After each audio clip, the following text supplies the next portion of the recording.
కేసీఆర్ గారి నాయకత్వం, కేటీఆర్ గారి నాయకత్వం, పల్లా రాజశేఖర్ గారి నాయకత్వం, డాక్టర్ రాయన్న గారి నాయకత్వం. జై తెలంగాణ. నిన్నటి రోజున పీసర గ్రామంలో ఐకేపీ సెంటర్ ఓపెనింగ్ వచ్చి కడియం శ్రీహరి గారు గత ప్రభుత్వం ఏమి చేయలేదు, మొత్తం ఈ ప్రభుత్వమే చేస్తుందని అవాకులు చవాకులు మాట్లాడారు. గత ప్రభుత్వంలో కూడా ఆయన ఎమ్మెల్సీగా ఉన్నాడు, ఉప ముఖ్యమంత్రిగా ఉన్నాడు. 104 కోట్ల రూపాయలతోని లిఫ్ట్ 2ను ప్రారంభించినప్పుడు ప్రోటోకాల్ ప్రకారంగా ఆయన పేరు కూడా శిలాఫలకం మీద ఉంది. ఆ రోజు ఏం మాట్లాడాడో, ఎవరి గొప్పతనం ద్వారా లిఫ్ట్ 2, లిఫ్ట్ 1, లిఫ్ట్ 3 వచ్చిందో సభా వేదికపై నుండే దీనికి కర్త కర్మక్రియ మొత్తం పల్లా రాజశేఖర్ సార్ అని చెప్పి ఈ రోజు మొత్తం నేనే తెచ్చాను, ఆ రోజు ఎవరేం చేయలేదనే విధంగా మాట్లాడుతున్నాడు. ఇది కడియం శ్రీహరికి తగదు.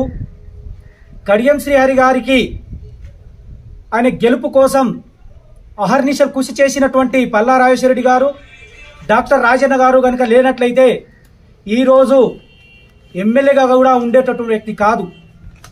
కానీ మొత్తం నిర్మించినటువంటి రోడ్లు కూడా పల్లా రాజశేఖర్ సార్ యొక్క భూమి చుట్టే రోడ్లు వేసుకున్నాడు. అక్కడ ఏం ఊర్లు లేవు అనే విధంగా మాట్లాడుతున్నాడు. ఎల్కతుర్తి మనం ధర్మసాగర్ నుండి మొదలుకొని వేలేరు వరకు వేసినటువంటి డబుల్ రోడ్లలో దాదాపుగా 5-6 గ్రామాలన్నీ కూడా లింక్ రోడ్లుగా ఏర్పాటు చేయడం జరిగింది. కానీ ఈరోజు మొత్తం ఆయనే చేసిందని భావిస్తున్నాడు. అది అతనికి తగదు. ఒకవేళ నువ్వు అభివృద్ధి కోసం పోయినా నేను చెప్తున్నావు కదా, మరి ఈరోజు ఎంపీడీ ఆఫీసు, ఎంఆర్ఓ ఆఫీసు ఎందుకు తీసుకొస్తలేవు? గతంలో ఏర్పాటు చేసినటువంటి రోడ్లపైన నువ్వు దృష్టి పెడుతున్నావు. గతంలో నిర్మించినటువంటి వచ్చినటువంటి ఎస్సీ సప్లాన్ కింద వచ్చినటువంటి రోడ్లను వాటినే చెప్పుకుంటున్నావు. కానీ అది గత ప్రభుత్వం చేసినటువంటి రోడ్లు అవి. గత ప్రభుత్వం చేసినటువంటి అభివృద్ధి అది. ఆ అభివృద్ధి పైన మాత్రమే నువ్వు ఏదో నేనే తీసుకొచ్చాను 800 కోట్లని చెప్పుకుంటున్నావు. ఇది తగదు. ఒకవేళ నువ్వు అభివృద్ధి కోసం కనుక మీరు ఎజెండా అయినట్లయితే వేలేరు మండలంలో సెంటర్ లైటింగ్ ఏర్పాటు చేయండి, సైడ్ డ్రైనేజ్ ఏర్పాటు చేయండి. వాటితో పాటుగా రావాల్సినటువంటి నిధులు తీసుకొచ్చి కొత్తకొండకు సంబంధించినటువంటి రోడ్డును కూడా అభివృద్ధి చేయండి. రోడ్లు ఈ రోజు మీరు చెప్పుకొచ్చారు, అది మెయింటెనెన్స్ కింద వచ్చినటువంటి రోడ్లుగా మేము భావించుకుంటాం. ఎందుకంటే ఆ రోజులలో వచ్చినటువంటి తండాలను కనెక్టివిటీ చేసినటువంటి రోడ్లు 7 రోడ్లు వచ్చినాయి. ఆ 7 రోడ్లలో మార్కు మొత్తం డాక్టర్ రాజన్న పల్లా సార్ గారిది మాత్రమే.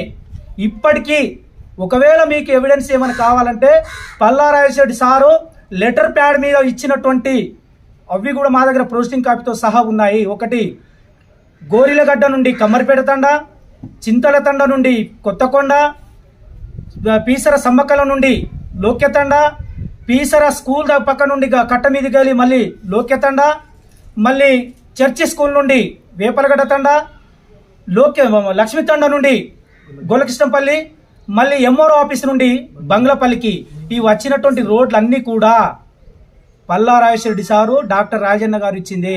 దీంట్లో ఎలాంటి మార్పు నీది లేదు, అది గుర్తుంచుకో.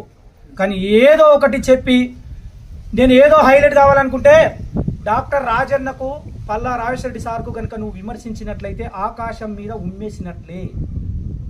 కాబట్టి ఇప్పటికైనా ఏదో అధికార పార్టీలో ఉన్నా నేను అభివృద్ధి కోసం పోయినానంటే అభివృద్ధి అనేది గతంలో తీసుకొచ్చినటువంటి పనులు కాక ఇంకా ఏమైనా పనులు తీసుకురా, అప్పుడు నువ్వు అభివృద్ధి చేసినట్టు. కాబట్టి ఏదో లేనిపోని మాటలు మాట్లాడినట్లయితే ఇది మీకు తగదు.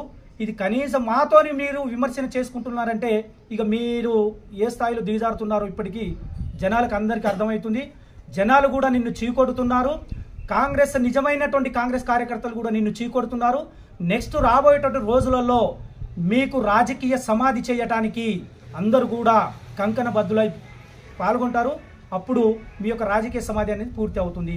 కాబట్టి ఇది ఈ పత్రికా సమావేశానికి ఇచ్చేసినటువంటి మా భారత రాష్ట్ర సమితి నాయకులకు మరియు మా రాజన్న యొక్క పిలుపు మేరకు, డాక్టర్ పల్లా రాజశేఖర్ గారి యొక్క పిలుపు మేరకు ఇచ్చేసినటువంటి అందరికీ కూడా ధన్యవాదాలు తెలియజేస్తూ ముగిస్తున్నా. జై తెలంగాణ.